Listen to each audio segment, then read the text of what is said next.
这是一台强大的 Mac mini， 不仅是 CPU 和 GPU 都强悍，接口也更强，而且它和 M4 Mac mini 的大小尺寸还一模一样。它是如此强大，以至于我们只能用 X86 独显迷你主机和它对标。它是如此迷你，同体积下，它是世界上最强的迷你主机。大家好，我是老白，今天为大家介绍装置 M4 Pro 的 Mac mini， 并把它和我们独显迷你 PC 进行全方位对比。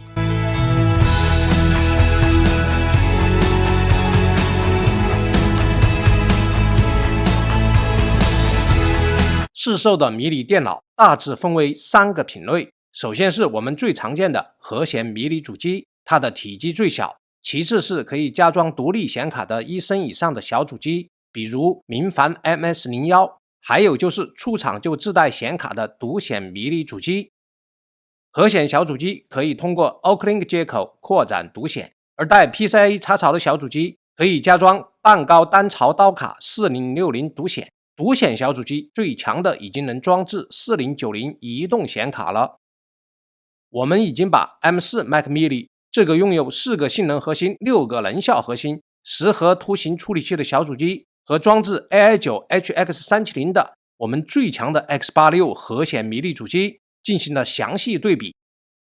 今天我们将把拥有10个性能核心、4个能效核心、20核图形处理器的满血 M4 Pro Mac mini和 X86 迷你主机中最强大的独显迷你主机进行详细比较。这些比较中，我自己最想了解的是，这20核图形处理器到底相当于我们 X86 使用的传统独显的哪一个档次？最强的 Mac mini 2024装置了最新的 Apple Silicon M4 Pro 满血14核 CPU、20核 GPU、24G 的 LPDDR5X 8533兆赫兹统一内存，512G M.2 PCIe 4.0x4 NVMe， 满血 HDMI 2.1 和3个雷电5，能够同时3组显示输出，1000兆有线网卡加 WiFi 6E。白色小盒子打开来看一下，和 M4 Mac mini 外形上没有区别。3个雷电4接口替换成了3个雷电5接口。为了给大家测试雷电5接口，我们找知名雷电设备外设厂商阿卡西斯要来了这款雷电5硬盘盒 TB501。雷电5硬盘盒比雷电4的更小，附赠了雷电5信号线和2片硅胶散热铁。全铝合金外壳有一个自动开启的风扇，全身就只有1个雷电5接口，徒手就可以打开磁吸后盖，装好这条爱国者 7000Z PCIe 4.0x4 的 NVMe SSD。 M4 Pro mini 8字电源插座，这次的网口不是万兆的了，那么小主机的待机功耗肯定能低很多啊。我们先给 Mac mini 2024的 CPU M4 Pro 进行单烤 CPU 压力测试。M4 Pro 的 CPU 最后稳定是放在41瓦附近， P 核 3.6 赫兹 E 核 2.6 赫兹，整机功耗70瓦左右， CPU 平均温度100度。好吧，我们来看看 M4 Pro 41瓦的性能释放交出怎样的答卷。 Geekbench 6多核22890，单核3982。我们就不拆开来看单核和多核了，反正大家都知道 M4 系列单核世界第一， M4 Pro 单核比 M4 还稍强一丢丢，而 M4 Pro 的多核成绩超过了所有迷你主机，包括125瓦性能释放的 14900KF 和85瓦性能释放的 7945HX， 登顶了所有迷你主机多核成绩第一，很牛啊。 Geekbench 5多核22823，单核2695，多核成绩超过了所有迷你主机，登顶第一。Cinebench 2024多核1684，单核182，单核又稍微进步了点，多核以125瓦性能释放的 14900KF， 85瓦性能释放的 7945HX 十分接近。Cinebench 223多核23483，单核2307，多核排名所有小主机的第3名。Passmark 多线程39522，单线程4783，多核成绩排名所有迷你主机的第3名。综合我们的测试， M4 Pro 的单核性能强于世界上所有的 CPU， 多核性能在 Geekbench 5和6两项，还有 Cinebench 2024测试中都为最佳，几乎超过了所有其他迷你主机，登顶第1名。这些项目的测试成绩请大家自己印证参考。Passmark 内存带宽测试 247GB 每秒，超过了 M4 1倍以上，是我们在迷你主机上前所未见的高。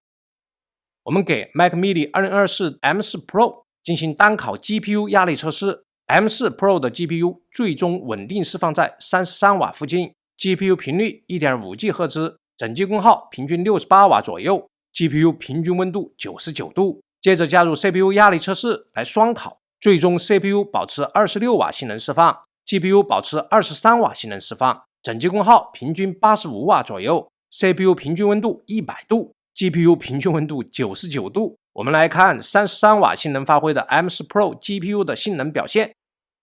SandyMark Steel Nomad Lite 58.1 FPS， 刚好超过了我们给 MS01 配置的半高单槽刀卡4060，这块80瓦功耗的4060的性能发挥接近 80% 的满血的4060。跑 Llama 3.1 8B 大模型，还是贪吃蛇编程测试 38.32 token 每秒，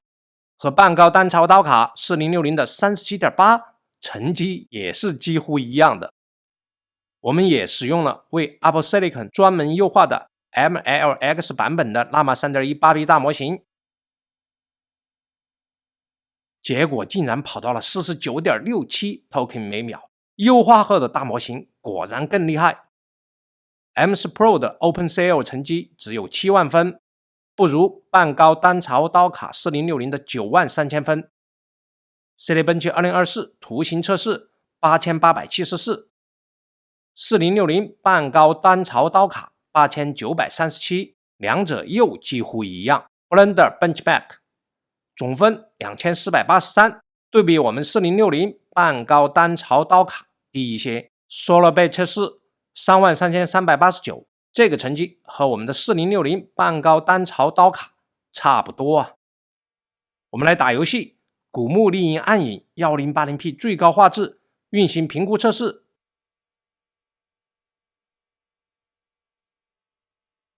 平均帧86帧，古墓丽影暗影 2K 最高画质，运行评估测试。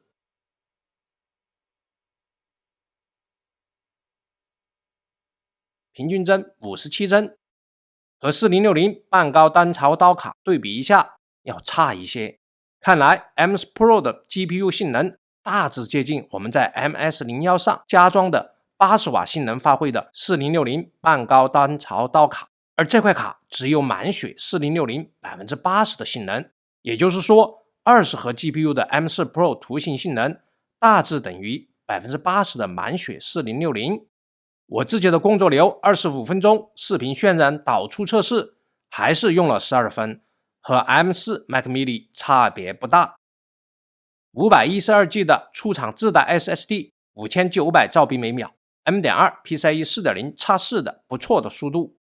我们用阿卡西斯雷电5硬盘盒接入 M4 Pro 小主机的雷电5接口测试6800兆比每秒，这是外置硬盘盒的最高速度，是雷电4硬盘盒3100兆比每秒的2倍多。看来 M4 Pro 要想发挥最高的外置存储能力，应该配置阿卡西斯这样的雷电5外置硬盘盒。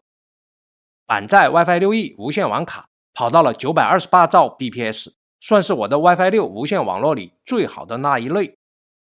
2024 Mac mini 装置 Apple Silicon M4 Pro， CPU 41瓦的性能释放， GPU 33瓦的性能释放。在 macOS 15.1 功耗表现如下，没有其他外设的情况下，双烤最高功耗91瓦，待机最高功耗只有 3.2 瓦，155瓦的内置电源能够轻松搞定，接近独显迷你主机的性能表现，能耗却和我们上周测试的核显迷你主机 AI9 HX370 的小主机差不多。看看 14900KF 加4090移动显卡的功耗表现， 13500T 加满血4060移动显卡的功耗表现， MS01 添加80瓦半高单槽刀卡的功耗表现， 7945HX 加7600XT 的功耗表现。由此可见， M4 Pro 的能效相比 X86 独显迷你主机是多么强大啊！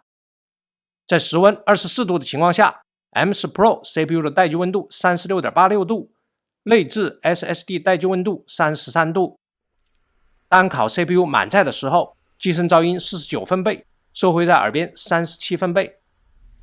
在我们双烤这颗 M4 Pro CPU 和 GPU 都满载的时候，机身噪音48分贝，收回在耳边37分贝。阿卡西斯雷电5硬盘盒风扇开启的时候，硬盘盒噪音47分贝，收回在耳边35分贝。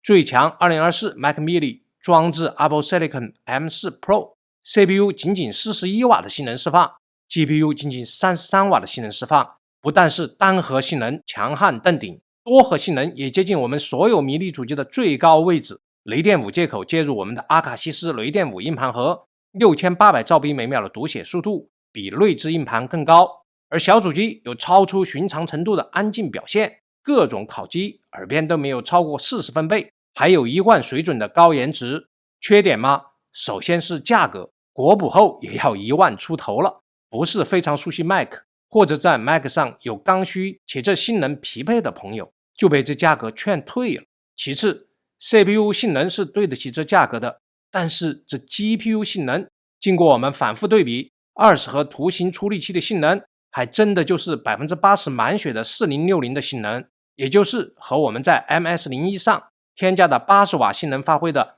半高单槽刀卡一致。花1万元买个 80% 的4060小主机，大家会不会有疑虑呢？总结一下，这是一台功耗相对不高，性能释放强大的迷你主机，同等体积下，它就是世界第一强的迷你主机。它有完美外形、完美精致做工、更好的配置和接口、强大的性能、极致的静音。对于 macOS 有刚需且刚好匹配性能需求的朋友，可以考虑它。毕竟还有10几天，今年的国补就结束了，明年还不知道有没有这便宜赚。